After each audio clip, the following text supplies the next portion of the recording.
Great to have you along for the ride. Thanks a lot for stopping by. Really glad to have back Pete Sepp, S-E-P-P. He is the president of NTU.org, the National Taxpayers Association. How you doing, Pete? Good to see you again. Doing well. Good to see you also, but I wish we were meeting under better circumstances. Yeah, I'm with you, but I got to stop you for a second, Pete. I'm not really sure why we're talking. $3.5 trillion in this great tax plan, in this great infrastructure plan that's already paid for. Why are we talking? It's free, basically. $3.5 trillion. Well, for one thing, of course, that Democrats are up to their usual games here. Not that Republicans are completely blameless when Right. it comes to fiscal policy, but here we are talking about the definition of what's free, what doesn't cost anything, and what's a tax increase versus going into debt. These are all terms that are being thrown about in Washington without any real meaning to them. The fact is, of course, whether the plan comes out at 3.5 trillion, 6 trillion, 2 trillion, if Senator Manchin of West Virginia negotiates some kind of deal on his side, it still has to come from somewhere. The Fed could always print more money, I suppose, but we're already dealing with a lot of inflation worries now. That would be a mistake. Yeah. We could borrow it all, thereby setting ourselves up for other tax increases and inflation down the road. Or we could do tax increases, which have the threat of hurting the economy at a very fragile stage. So there's no easy way out of this plan, whether people in Washington want to say it doesn't cost anything or not. President, National Taxpayers Union, NTU.org. It's Pete Sepp. Pete, I've got to ask you let's just go back in history a little bit if we can. Why do we have a progressive tax system in this country where you get punished more the more money you make? It would make sense if we're going to have taxation at all, and you need a little bit, I guess, to run this government, that we wanted to be small and out of our business. But why do we have a progressive system that if you jump into a different tier that somebody arbitrarily made up, you have to pay a higher percentage, when if we all paid the same percentage, the higher earners would already pay more as it is? Why was that ever instituted, and why did we put up with it as American people? So much of it, I think, had to do with politics. The populist movement in the late 19th century, which translated first into an income tax that was ruled unconstitutional, then generated the 16th Amendment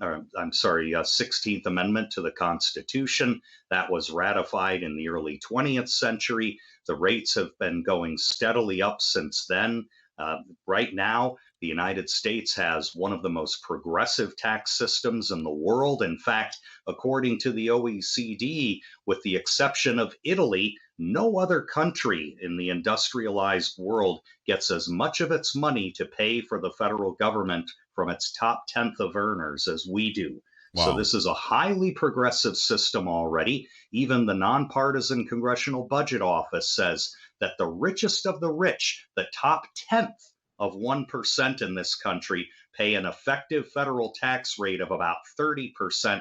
The bottom fifth pay a fraction, 0.1% of their income. So this is a sharply progressive system. If self-styled socialists say that's not good enough, it needs to be more so, fine. But anyone who says it's not progressive or it's not fair right now, the only way you can make that claim is to say, yeah, it's not fair. A very small portion of Americans are shouldering a very large portion of the load. Very, very well said. We know that the top 1% is paying nearly 40%. The top 10% pays nearly 70%.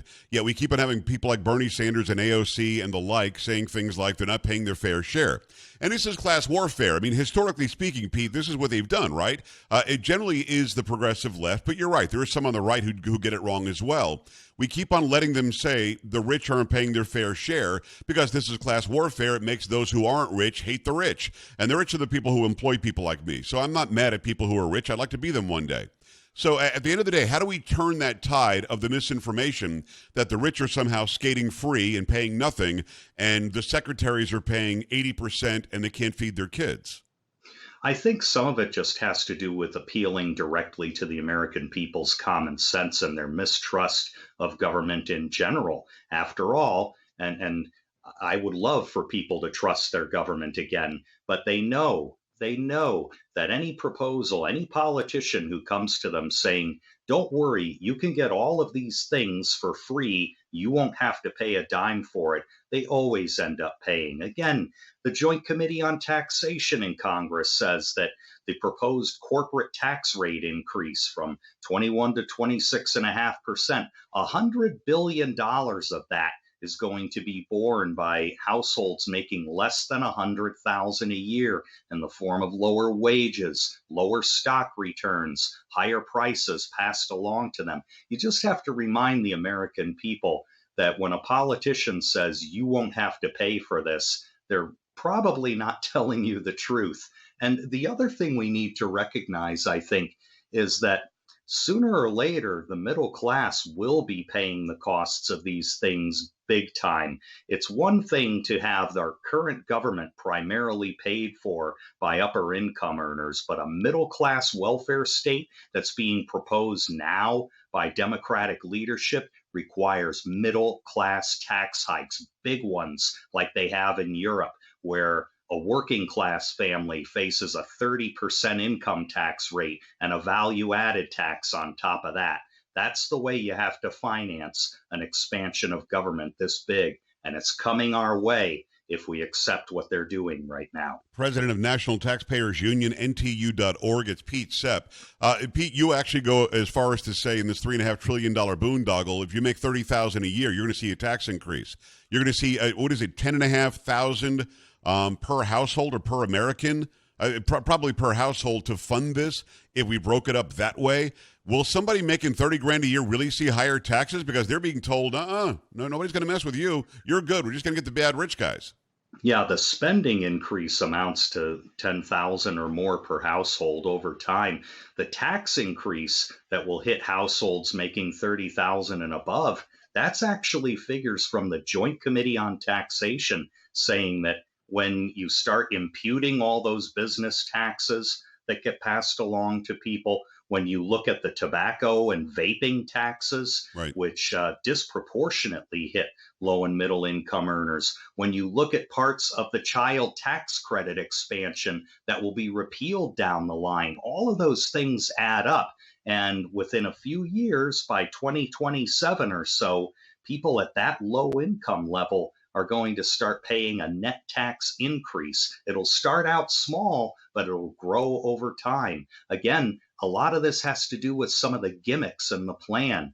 That's what they're talking about right now, to take the advertised price tag down. They want to say, well, let's just have some of these provisions in place for 5 years instead of 10, and we'll just hope that a future Congress decides to extend them. Well, that's a gimmick, textbook gimmick. Right. They come in at $3.5 trillion. Then they say, okay, we'll settle for $2.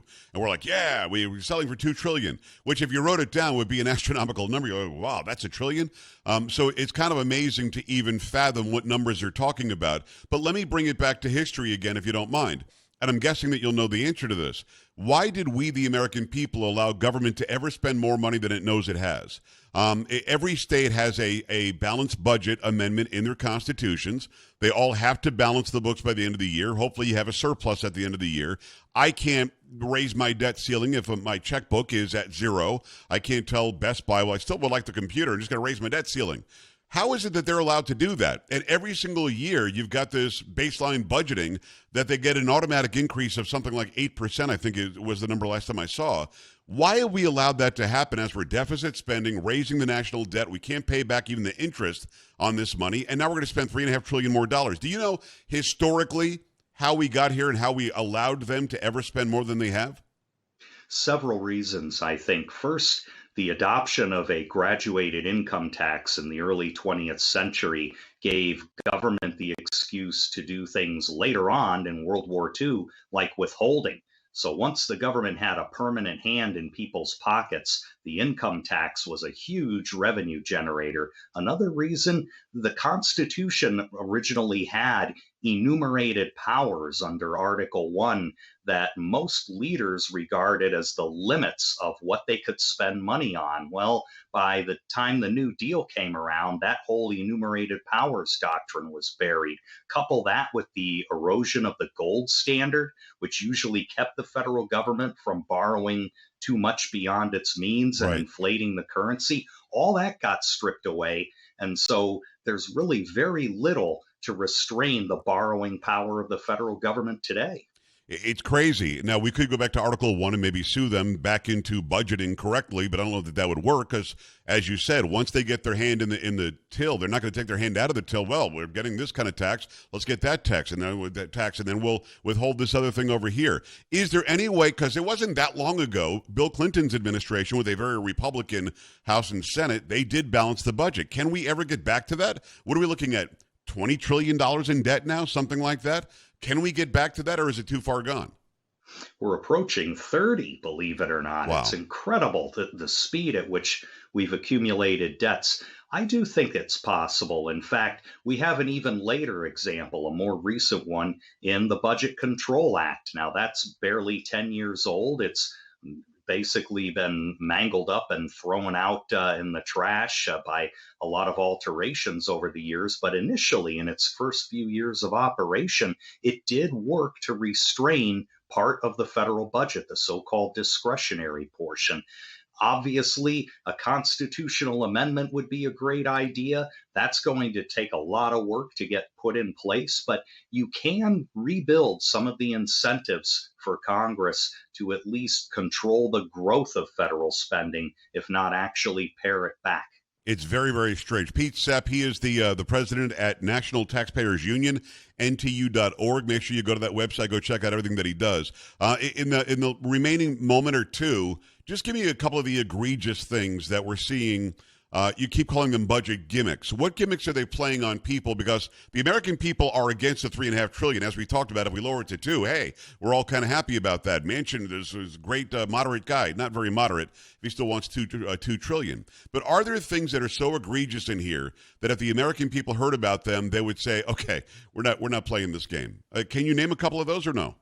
Yeah, a couple of ones. The fact that part of these tax credits that are being given to the American people are refundable, meaning you can get back more than your actual tax liability. There are some suggesting, well, let's just not count the refundable portion of the tax credits. We'll just wipe it off the books. That's a big gimmick. Wow. As I discussed earlier, instead of budgeting over the 10-year window, they budget over a 5-year window. And suddenly, zippo, the $3.5 trillion becomes 1.75 without actually cutting any spending at all. And of course, there's a huge gimmick in the sense that they want to boost the IRS's budget by $80 billion, hire tens of thousands of new tax enforcers, perhaps enable the IRS to take a look at the cash flow in every American's bank account, and they hope to raise hundreds of billions of dollars in uncollected taxes out of this. That would be a gigantic grant of power to the IRS we don't want to see, on top of the practical fact that the IRS needs to do other things first, like learn how to answer its phones and give cogent answers to people's questions when they call. Imagine that. Also, $3 billion in there for tree equity. Tree equity. I don't even know what that means. The trees feel like they're not getting a fair shake. So, I mean, we could talk probably for 2 days about what's in this thing. Hopefully, it'll be dead on arrival, and we will force the federal government to pare it back. I don't know if you've got 30 seconds in you to give me an answer to this one, because we do have to go, but it's such an interesting conversation. Why are they allowed to budget for 5 and 10 years out? Why can't they do it year to year and actually show us what they're spending year to year? Because as you said, they can lie, cut it back to 5 years, pretend it's half the cost, and it's really not.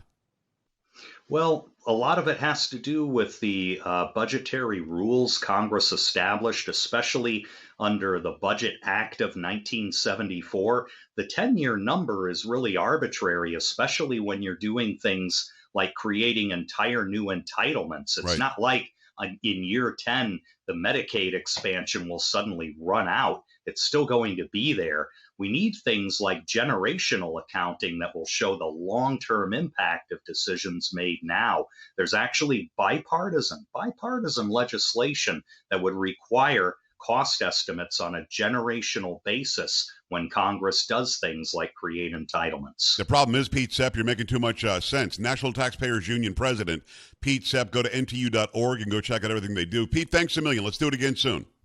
You betcha. Appreciate Take you, care. brother. All right, we're back after this. Stay right here.